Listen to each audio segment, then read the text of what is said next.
The Falling is the second full-length album from Aiwass, and this is the a solo group pretty much. He's developed it into a trio a couple of times now, and this seems to be more of a stable lineup. But the current lineup doesn't perform on the record. It is mostly just him, along with a few guests and a producer who played kind of a large role in the record in some sense. What this is a psychedelic doom metal band, and one that is heavily influenced by, I guess, the classics in a lot of ways, and also uh, Aleister Crowley's The Book of the Law.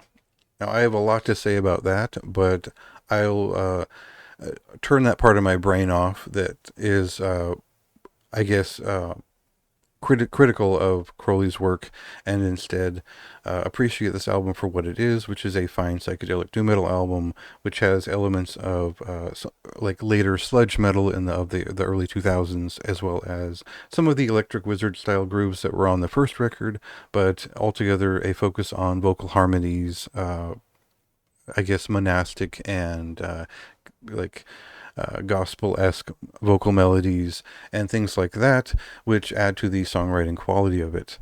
Now, if you haven't heard the band yet, um, let's cut to a song because you kind of need to know what I'm talking about as I describe it.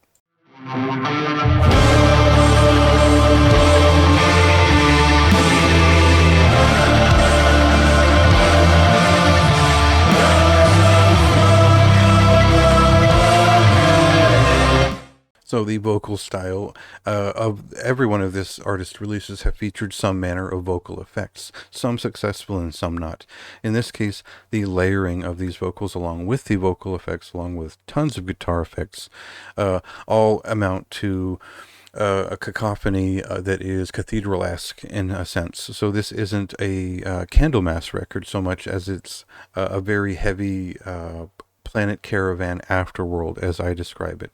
There's a specific type of effect that Ozzy used on his vocals for Planet Caravan back in the day, using it's called a Leslie speaker, combination of an amp and a loudspeaker, which modulates the speaker. It wasn't initially meant for vocals, but it gives a lot of coloration to Aiwass's work, and I think that it adds a layer of depth to the vocals that is different and somber. This is a very dark and somber record that builds up its rhythmic heights slowly and expresses them in a way that I think like a Yob record might in some sense, but specific ones from probably the earlier 2010s by my measure. So what does that mean? It is technically a psychedelic doom metal record, but a very different one that is particularly heavy. And I think when we get to this person's love for effects, Carrera, the Blake Carrera, the main person behind the work, you can tell that he spends a lot of time trying out different guitar effects and finding what works in the song. And, so that might mean there's a death metal guitar tone on some of these doom metal songs. And that's very heavy.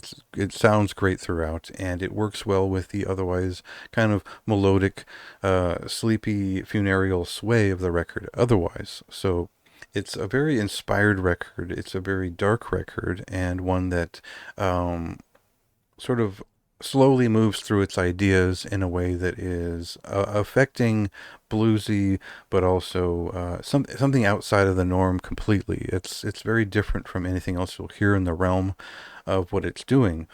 And that kind of gives it a leg up, even though the songwriting and the capabilities of the artist are kind of buried in effects.